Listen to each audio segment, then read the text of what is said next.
I probably first fell in love with the idea of being a cook at a short order place in Honolulu. I was going to school and we'd go to this place, King's Bakery it was called, and there was a short order cook making pancakes.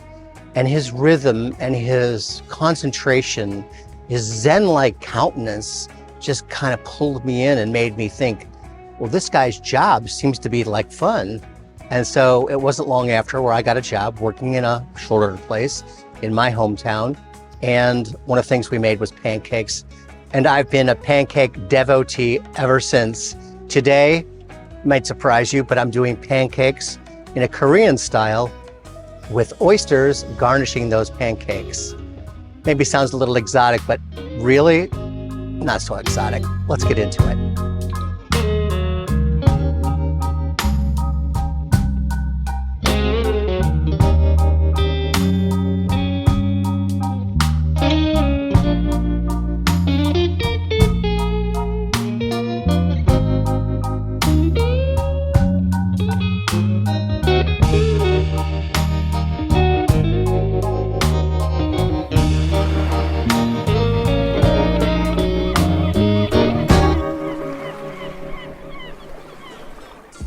There's a place in Key West that is a place where the tourists go and the locals go. And that's a magic thing because they usually don't cross the lines. That's the Half Shell Raw Bar. It's right on the water. It's been there since I was coming to Key West in the 70s. My wife worked there, great friends worked there. Sons of great friends worked there in decades after that. It's that kind of a thing. You go there in the morning, you go there in noon, you go there at night, and the half shell is cranking. And yes, a lot of people eat oysters on the half shell, raw, slurp them down, maybe a little horseradish kind of a sauce. But for a lot of other people who would never dream of trying an oyster raw, they do fried oysters too. The oyster that we're going to do today is going to be the second part of that, the latter. We're going to do some crispy fried, beautiful Apalachicola, just like in the half shell raw bar, oysters served with our Korean Daejeon pancakes. I'm going to start with my pancake batter. So I've got a mixture of all-purpose flour, a little bit of baking powder, and some salt. Just like pancakes, right? Going to mix that in, make sure that the salt is distributed, as well as the powder. And then I'm going to take a mixture of beaten egg into the smaller bowl. You always want to do wet and dry separate because you get a better mix that way. Now this is going to be a little bit of a surprise. This is kimchi, which is the fermented mixture of vegetables that is a hallmark of Korean cooking and really beginning to make a lot of inroads here in America. Chefs have become absolute fermentation fanatics. And when you have kimchi, you might find out that it's just delicious, but it's also got these great healthful benefits. Here we put the wet into the dry. So I'm going to make a little well into the bottom of the bowl and then just pour this in to create the batter. It's very simple.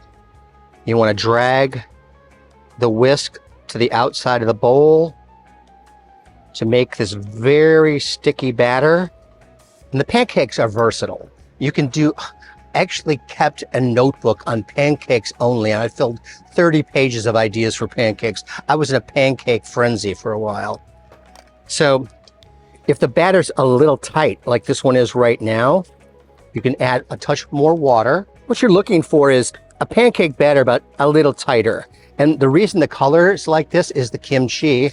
It gave it this little darker tone. Okay, so that's that. Here in this dish, I've got a mixture of vegetables that I've steamed and then chopped fine or shredded. And I can mix raw vegetables into it. The point really is with these pancakes, Daejeon, is that you can use what you love and you can also find ways to incorporate things that are great in the refrigerator and you're not quite sure what you're going to do with them. So we're going to make this very vegetable forward pancake. I'm going to drop this in. My vegetables in here are cauliflower, broccoli, some corn I've just taken off the cob. And if you like something like some chilies, you can put that in here. I do like chilies. And like I've told people before that are making this, it looks like it's almost all vegetables, because when you're making a pancake batter, a lot of times you're just dealing with the liquid side of it, and maybe you're dropping blueberries on it. But in this case, it's really about the vegetables. So we just go ahead and make that, set this aside, and you can set this aside in the refrigerator for hours, covered, and go ahead and get the rest of these in there because I like the consistency. Remember, whenever you're cooking, folks, it's not the recipe, it's reality. The recipe could say 4 cups of vegetables to this amount of batter, but if you're looking at it and all of a sudden it seems overwhelming, step back. It's your recipe, it's your meal, so you're the boss. Okay, that's our pancake batter. For a lot of people, there are 2 barriers when it comes to oysters. One is shucking them, and the other is slurping them. But really, let's get into this. I think you're gonna find shucking them's not hard, and we won't be slurping these because I'm gonna cook them on the griddle.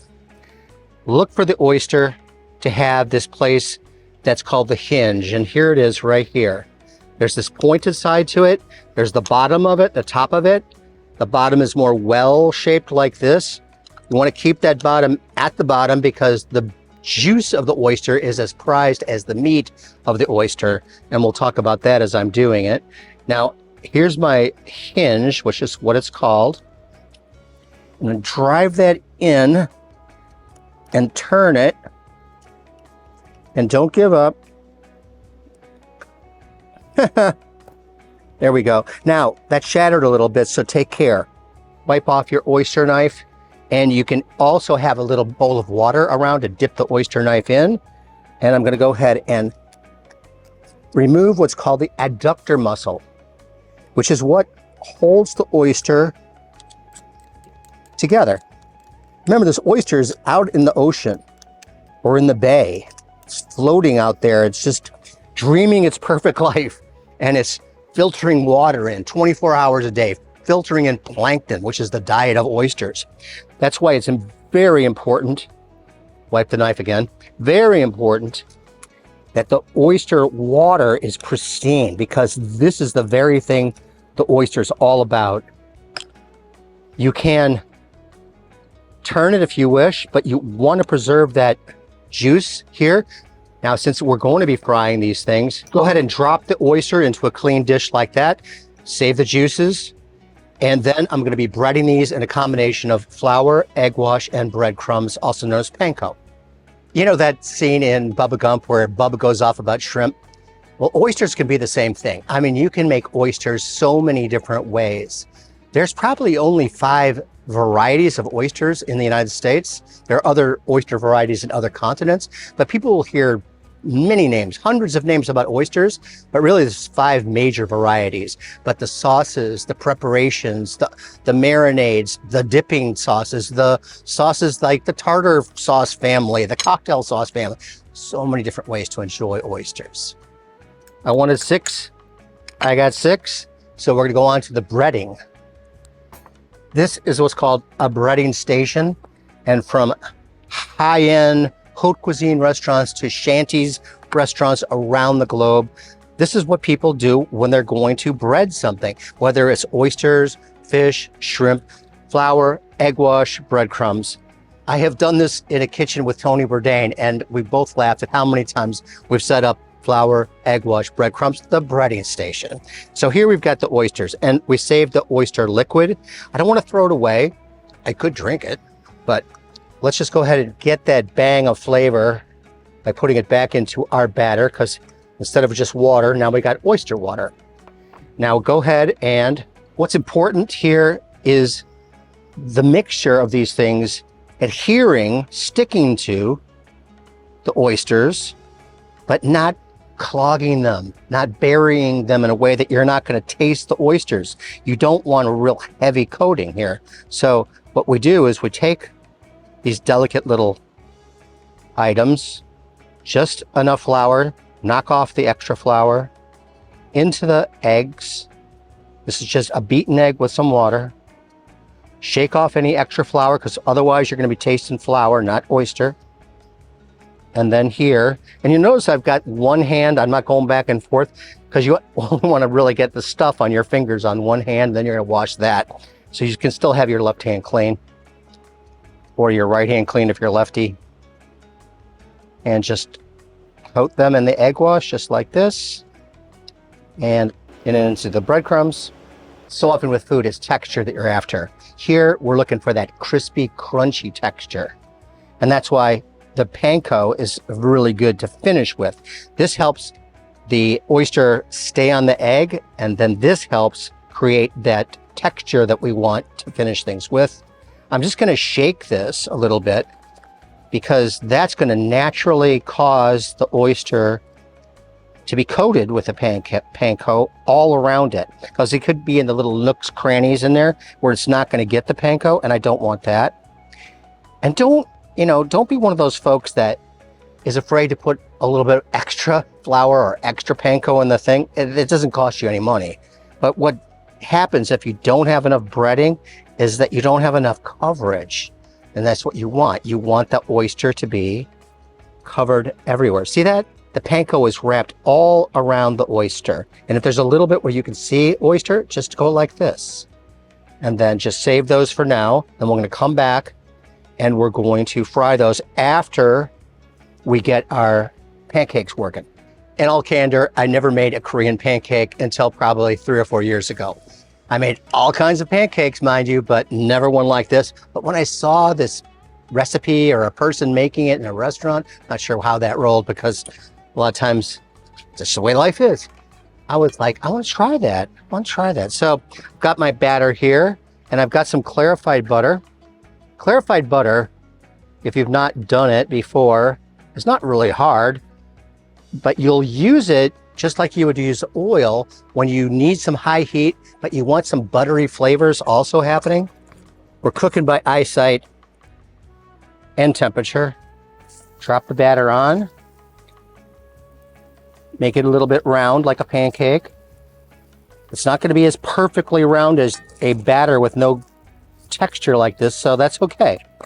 Actually, I kind of like the fact that it's different, there's not like this, there's this quest for homogeneity where things are exactly the same. Well, nature's not like that, life's not like that, so why should food be like that? I kind of like that it's a little ambiguous, So let's go ahead and cook it. On each side, we're gonna let it hang. One thing you don't wanna do with a lot of food, eggs, pancakes, steaks, you don't wanna put it on your fire, put it on your griddle, and then immediately try to move it. There is something mystical in nature about the fact that you need to let the food sit there before it will release. You shake an egg right away, it's gonna stick, it's gonna break. You do a chicken breast, it's gonna tear. And a pancake, it's gonna just fall apart. It's not ready to be moved. Now, after a moment or two, you can begin to investigate. You can see if it's gonna slide easily, like these are right now. I'm happy about the fact that it's sliding so easily, but we've got a really good surface to cook it on. But again, I don't wanna rush it. So if you need to, have a Coca-Cola or a beer. Glass of water, maybe a nice Liebfraumilch. Does anybody ever drink Liebfraumilch anymore? Probably not. All right, I amuse myself sometimes outside. All right, see this? I'm picking it up and I'm seeing a little bit of color, but I also noticed that kind of fell apart a little bit too, and I don't want that. Just like, like what's that game, curling? We're curling with these things. All right, let's see what we got here. Come in with some suddenness. Oh yeah. That's that hash brown kind of color right there, which is what we want. The vegetables in our pancake have already been cooked. So you don't have to worry about like, oh, I got to make sure the broccoli's done or the cauliflower's done or the snow peas are done. Did I tell you there were snow peas in there? Were you watching? Okay, you probably did see them then. Just like this, if you want to move them over to a little cooler part of the griddle while you get your oysters working, that's fine too. So now the oysters have been breaded and we're ready to go. Again, just repeat, clarified butter, oysters right here. They are going to cook in a New York second. We're griddle cooking. We're not dropping these in a French fryer, but either way, a French fryer or griddle cooking, you want to cook them with suddenness because you want them crisp and you want them nearly raw or medium rare. You don't want them to cook them and dry them out because that's going to ruin them. Now I'm hearing that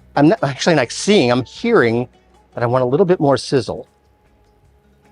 If I drop these things in a French fryer, they'd be coated in oil.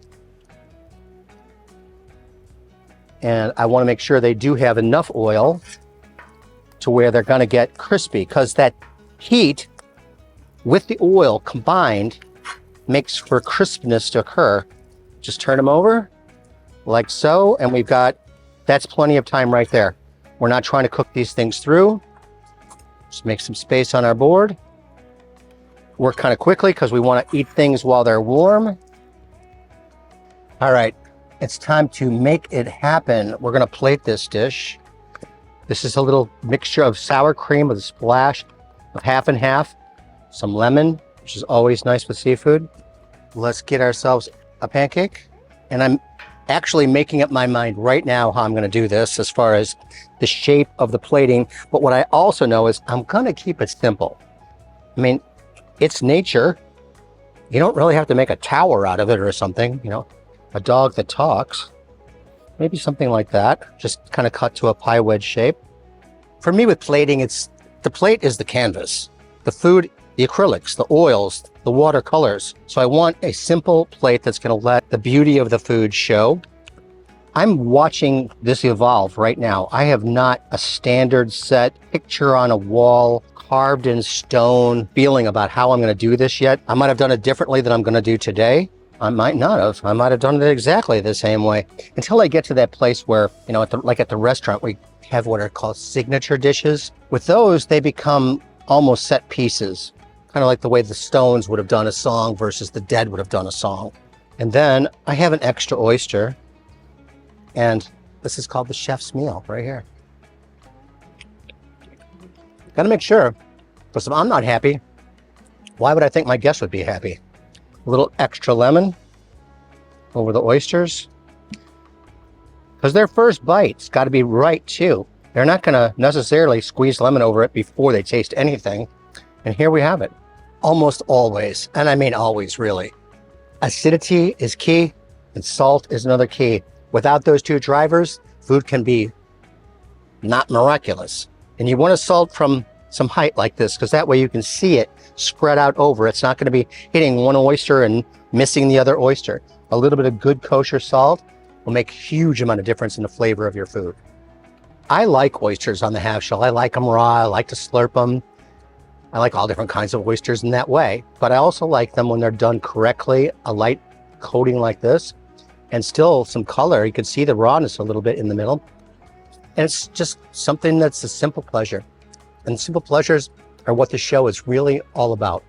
I'm a chef, sure. I know a lot of things about a lot of different ways to cook, but really the bottom line is I want my guests, my friends, family, people I'm hanging out with, I want them to feel not intimidated.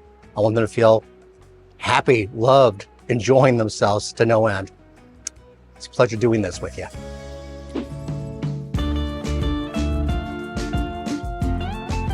There's a great story about the great Jeremiah Tower and how he had applied for a job at Chez Panisse back in the 70s, a long time ago in American history, American culinary history. Anyway, apparently Alice Waters and her team were working on a soup for the dinner, and she tasted it, kind of made a face and said, "What's wrong with this? Jeremiah, come here." Now he's only applying for a job at that moment. She goes, "Taste it, what do you think?" And he tasted it, but she got called away, and then she came back a moment later and said, "Let me taste it." So she tasted it. She's like, "How did you fix that so fast? What did you do?" He said, "Well, just a little adjustment."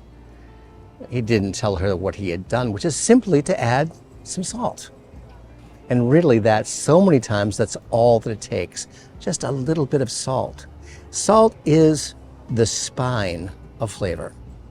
Salt is what gives food its definition. Without salt, almost nothing works. So actually what I'm saying to you is not about just salt in the kitchen. I suggest this to you. You be the salt. You be the salt of a situation. You be the defining character of a situation.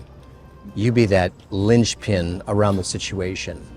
I don't mean like take control. I don't mean be the boss. I just mean help push forward what you're looking for, what the team is looking for. You'll be a part of a 4-man team, an 8-man team, whatever. Everybody's gonna bring something to that team. Some will bring the potatoes, some will bring the meat, some will bring the herbs. You wanna be remembered, you bring the salt.